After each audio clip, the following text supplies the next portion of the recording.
और असगर भैया आग्रह है कि जब भी मैं उनको आवाज दूं, अजीत आनंद भैया को बुलाऊं, तो मैं चाहूंगा कि जो अभी बज रहा है ट्यून उनका वही धुन से बजा के उस धुन से उनका स्वागत सम्मान इस मंच में करेंगे। चलिए आइए आइए फटाफट चलिए, समय बड़ा कम बा। बहुत बहुत धन्यवाद बाबा, आप को मुखड़ा गावे के मौका देने। हाँ निश्चित मामा जी आइए गए।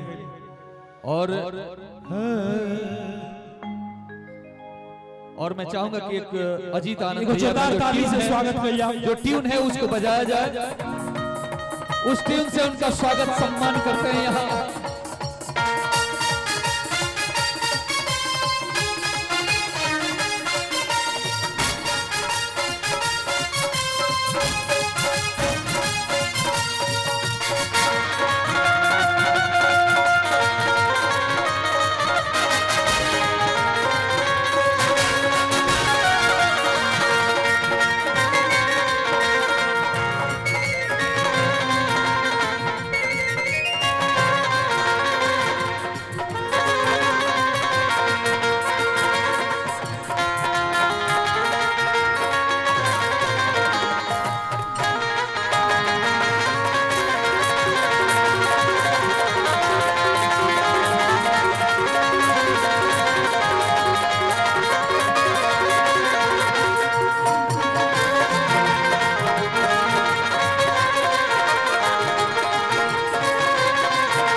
और अजीत भैया मंच पर जब हमारे सामने पड़ी लगी ता हमार बुद्धि हेरा जाला और बुझे कि जेकरा के हम टेलीविजन पे होस्ट करत देखले बनी, निमन निमन बात करत देखले बनी, ओकरा खातिर हम का बोली।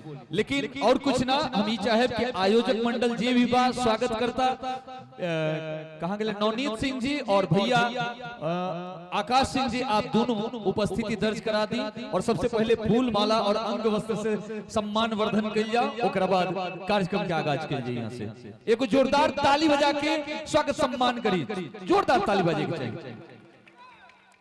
आई विलंब न करते हुए आप सब अपन उपस्थिति दर्ज करा दी।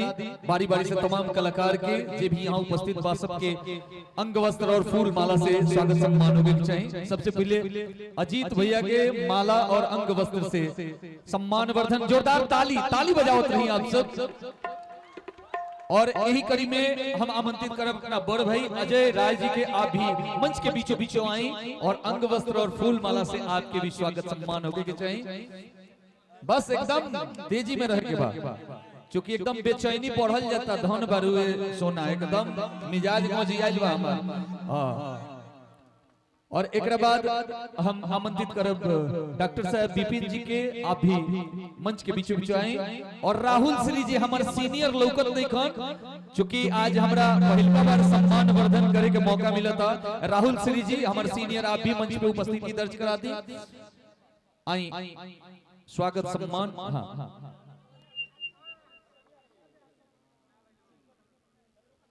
और सूरजभान बाबू, छोटका बाबू, एकदम गोल्टू बाबू भी यहाँ उपस्थित बने, इनकर भी सम्मान वर्धन होके चाहिए अंग वस्त्र के साथ।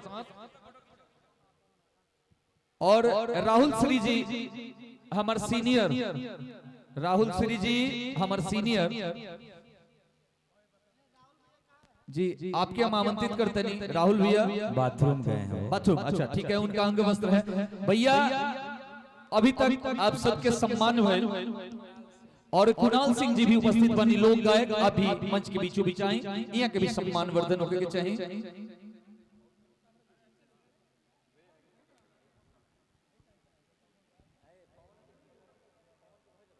हली ना आई ना। और आज पहलका बार भैया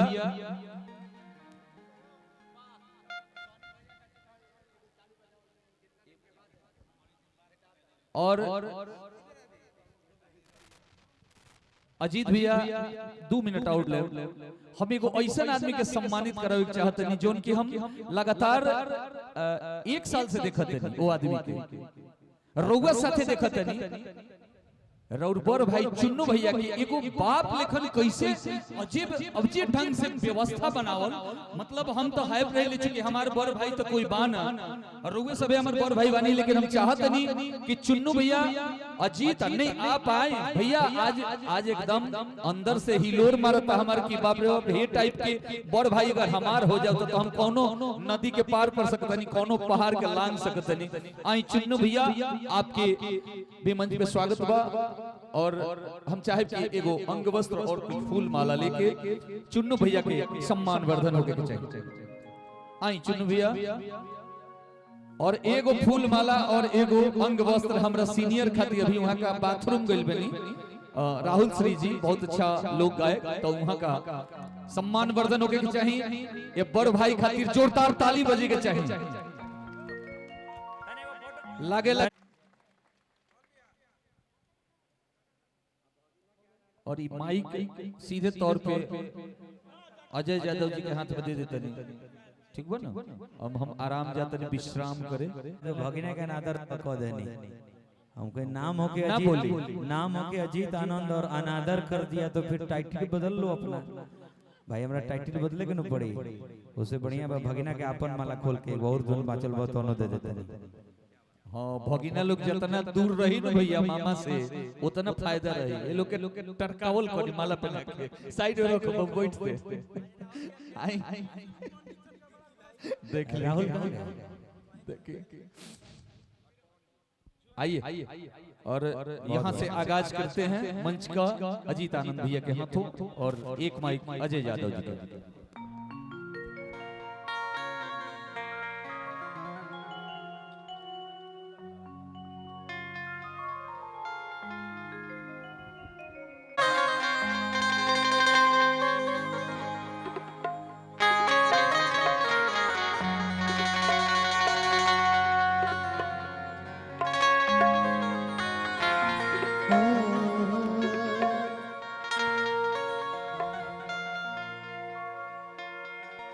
सबसे पहले आप सब गार्जियन लोगों के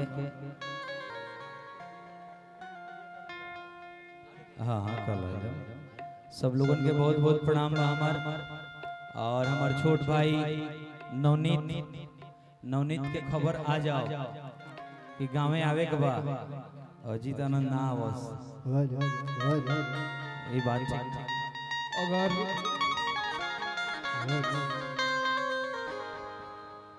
आलम केकर बालम है आ जाओ नरमुंडा के और छोटे भाई नरमुंडो बा केने बा बहुत बढ़िया अरे और हमारे बड़े भाई और हमने के जिला के शान बादल बवाल जी क्या बात है छोटे भाई अप्पू बाबू क्या बात है क्या फौज है और कटप्पा भैया भी साथ में कटप्पा भैया भी साथ में हैं वाह क्या बात है सम्मानित कर दो लोग बात गावतनी सम्मानित कर दो प्रणाम सभी के नवनीत सम्मानित कर यहाँ लोग हैं पहले और बैठा वाले चले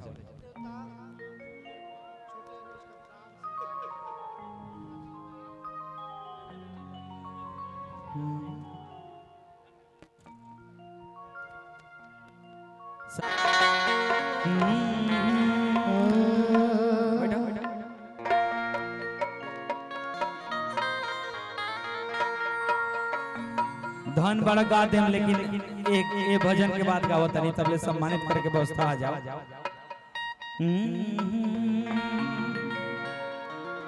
एगो माई के भजन सबसे पहले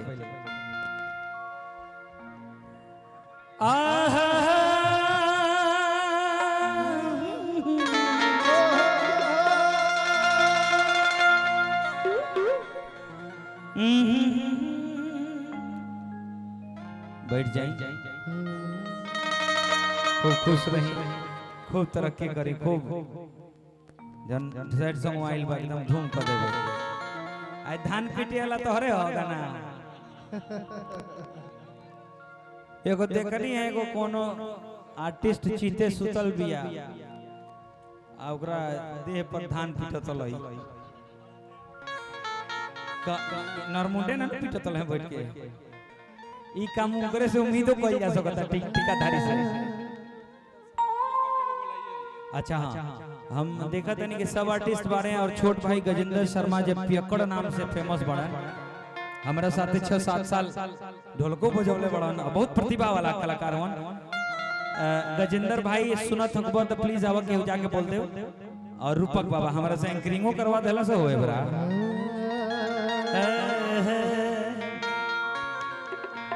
कि बनल रहो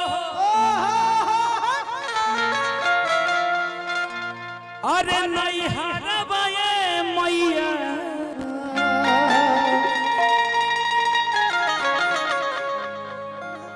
कि डैडी जी के मोरा घर,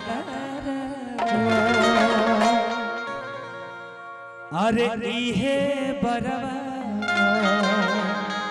दी है मैया, कि बनल रहो ससुर।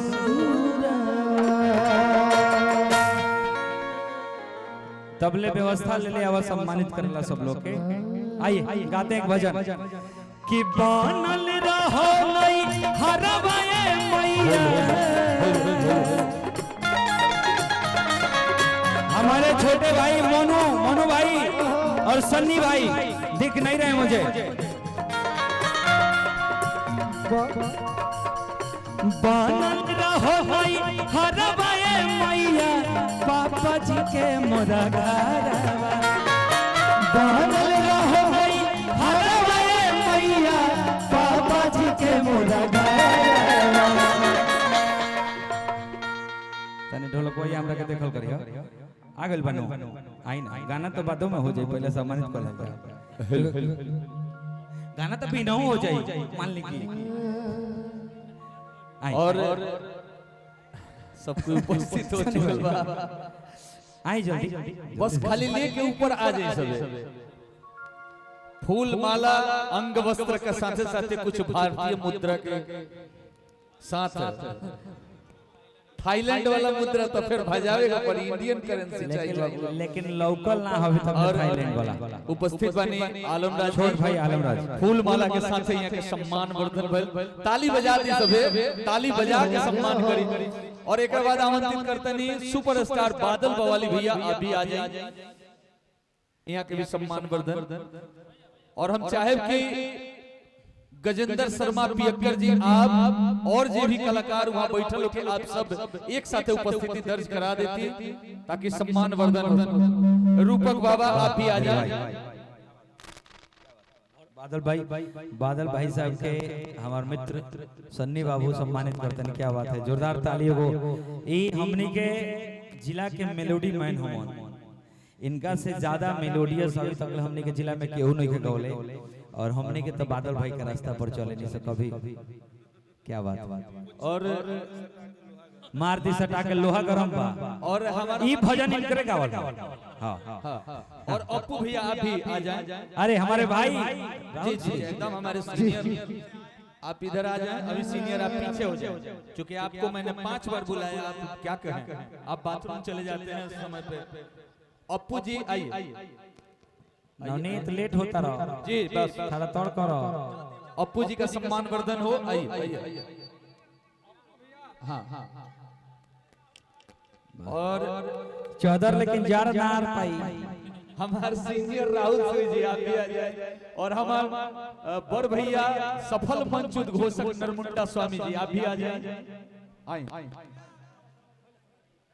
बाबू, फूल माला के साथे सम्मान वर्धन होके सब कोई के धीरे धीरे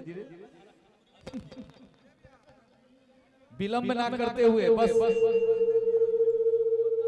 हाँ खत्म कर दिया। 5 मिनट और लगी, बस खत्म कर दिया अभी। हाँ सिस्टम खत्म हो जाए, सब जना के खत्म कर दो भाई, सम्मानित करके खत्म कर दिए।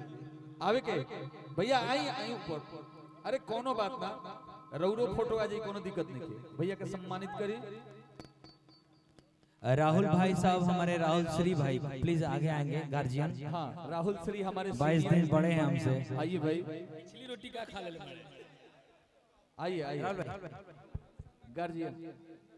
और परम आदरणीय लोक गायक गजेंद्र शर्मा पियक्कर जी, आप भी अपनी उपस्थिति दर्ज करा दें। और राहुल श्री जी उपस्थित बानी, यहाँ के भी सम्मान वर्धन होके चाहिए। आवे के अरे फूल माला लेके सम्मान फूल माला से भी होला। आप आई ना, कोनो बात